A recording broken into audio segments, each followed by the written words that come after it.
City of Indianapolis has already had more than a dozen homicides so far in 2024, but leaders are hopeful that they can turn things around this year. They believe part of the solution lies with members of the community. Fox 59's Scarlett O'Hara spoke with some local organizations who say they have a plan.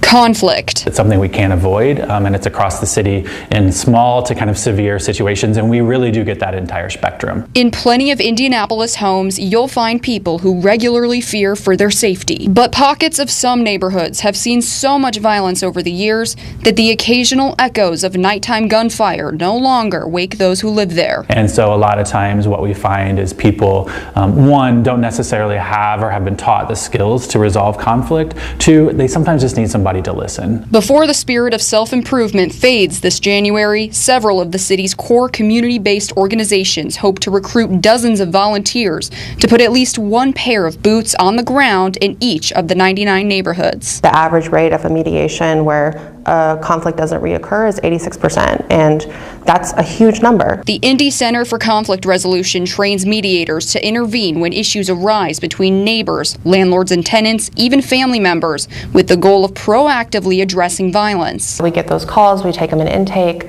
we kind of work with those people individually, separately, and then get them to the table. Every year for the past 4 years, the number of homicides in Indianapolis has exceeded 200.